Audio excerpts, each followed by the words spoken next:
giant centaur man. Unless he goes something else.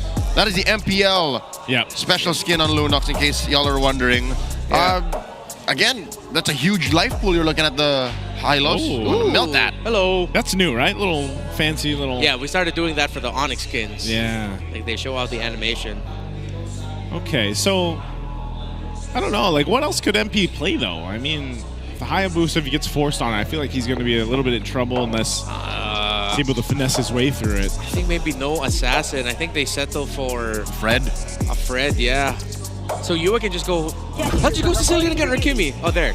So they get the Kimmy, which would turn off the Fredrin idea. It is actually quite tough to pull it off in that regard. Edward... Phobius is still open for him if he wants to. I'm not the only one. Dashes and everything else, you might as well.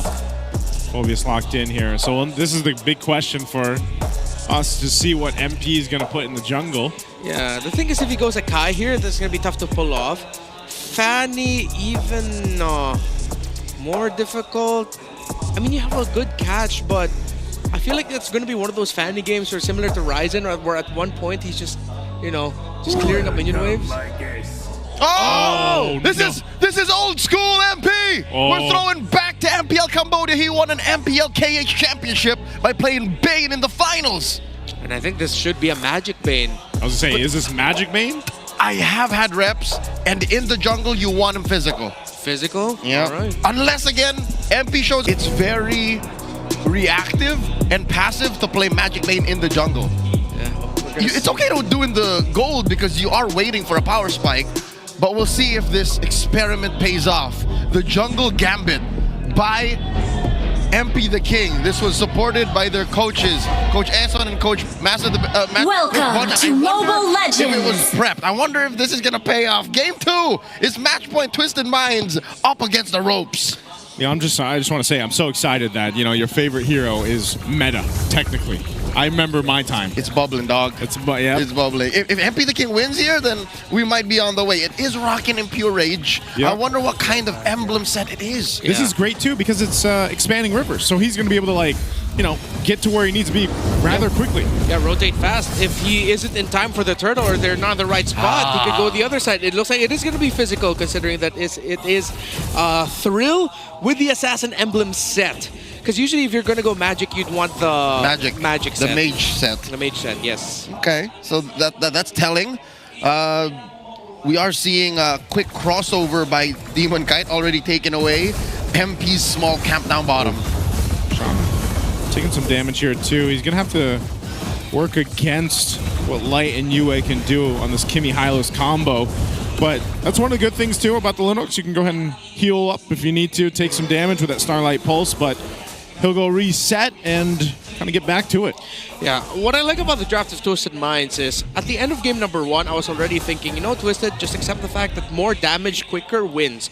And they can get more damage quicker. Again, it's just very dependent on them getting the right rotations and if they can slow down Yue here, because Yue and Light have been so focused on maximizing the gold and the shields. They do this a lot, especially when Yue is on the Kimmy, that if Twisted Minds lose their pacing, suddenly their power spike is actually Aurora's power spike, and they'll be surprised. Wait, how come everything that Aurora is throwing at us hurts? Here we go. About 2 minutes in. Turtle spawning in 5 seconds. I can tell already that there has been a little bit of a lull in MP's rotation because of that early steal by Demon Kite. He spent a good 10-15 seconds doing nothing. Turtle spawns already. Aurora first to the scene.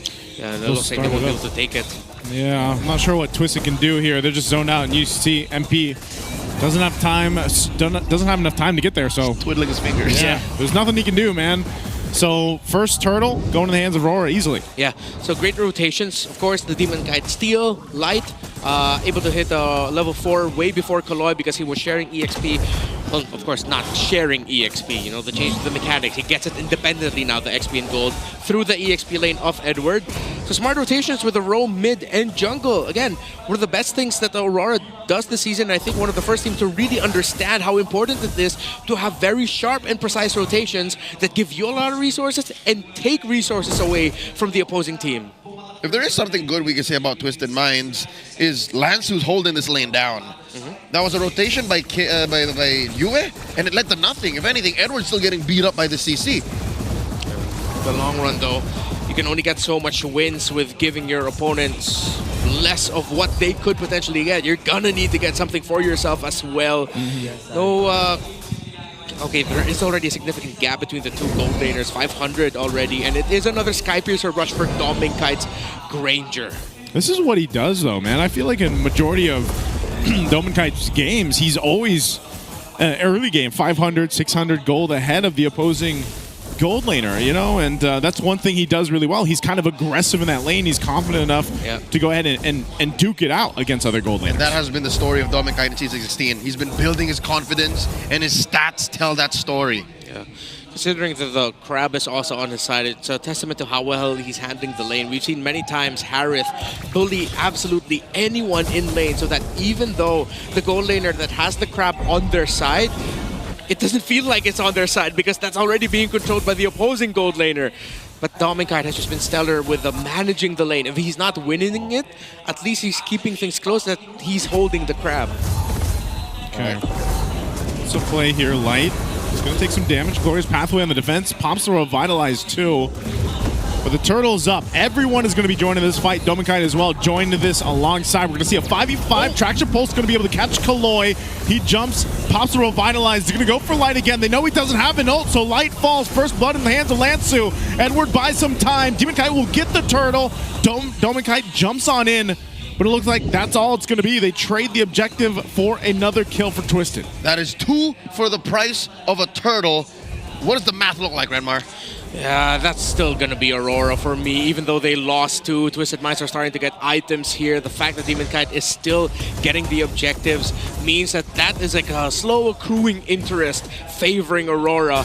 And now, though, that's a little bit more info for Aurora, that fighting under everything Twisted Minds can throw is actually quite difficult. Oh, he still got it with the body block. Still got the Crab.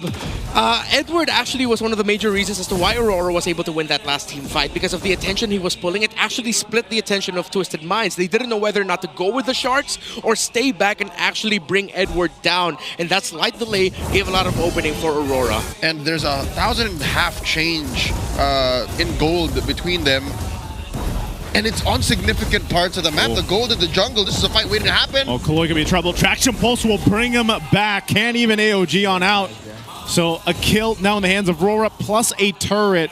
These small little wins that they've been finding is giving them that small gold lead. Aurora has all the initiative. They can pick fights, they can call for rotations, and Twisted Minds can only respond.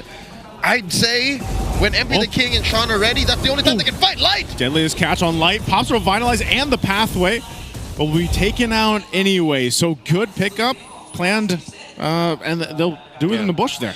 I think that's a big heat check. Even though Aurora's lead is getting bigger and bigger, of course, they keep getting objectives. They got the turtles. They finally got their first kill. Twisted Minds' damage is nothing to be scoffed at. Nope. They really have to be careful now when they engage. And now, especially if you're Edward, you're thinking, wait, it really does look like a good opportunity to go in with the Infernal Pursuit. But you're just going to get blasted if you're not careful. Those Sharks will actually zone out a lot. So let's see if eventually this will just hit the point where Aurora fight. They have a significant lead, like let's say maybe 4,000 or 5,000 gold, but then they get blasted by what Twisted Minds brings to the table. One of the silver linings is Nausea is getting whooped in lane. You feel the presence of Dominkite significantly more than you feel the presence of the Harith of Nausea. Yeah, they might force this. Edward leading the charge. Infernal Pursuit. Kaloi's just taking a brunt of the damage. Trying to jump away, but Dominkite will get the kill anyway. And that's the big problem here for Twisted. They really haven't had an answer to deal with Dominkite's aggression even. And as you mentioned, Nausea, he's 2 levels behind even against Dominkite now. Second time in a row, Kaloi got taken down before he got the AOG out. Edward here, compromising MP's farm. They're gonna go anyway. Deadliest cast drop down. Edward has to flicker defensively. There's the Zaman force. Edward falls, but the mid turret, it's gonna be worked on, and it goes down. So now all 3 tier 1s fall. Look at the damage again as MP's gonna be able to fall. Kaloi could be next, but finally he's able to jump out with the Avatar of the Guardian, but they lost MP. All right, it's unfortunate that we caught that tail end of the fight without knowing how MP started in that position. How did he get that close to Aurora? That's not ideal for a Bane. Yeah, I think he was just trying to manage the front alongside Kaloy, but then he was clearly pulled back by Attraction Pulse. So I think that's what made his positioning look worse, the fact that he got caught by it. Don't think he expected that to be thrown out by you and for it to land in the perfect spot for the Kimmy. Look at the lead between this Granger and the Harith, already up to a Malefic Roar. At this point, there's not going to be much that Twisted Minds can do to deal with this Granger directly. You deal with the Kimmy and Granger by popping Edward and Light quick enough that you still have some uptick on especially the darkness on the Lunox, so that she could just chaos assault over and over again on the Zaman Force, so that when the front line is down, that's when you can take down the back line of Aurora. It's like peeling an onion slowly and you're crying every time you do it. And Twisted Minds currently are crying. They're down almost 5,000 gold. And just like in the mid game, approaching the late Lord Spawned, they have to wait. They have to wait till Aurora allow for them to use the damage that they're farming up to. And I don't think they're even ready. MP taking a shot, they have to call for this. They have to concede this Lord. Dude, the Kimmy is such a nuisance. Like, the fact that you can just do that, post up with Light, and Traction Pulse or not, you're enough of a threat, you know, that no one from Twisted can really get in that zone there. Oh my god. MP's down 2,000 gold.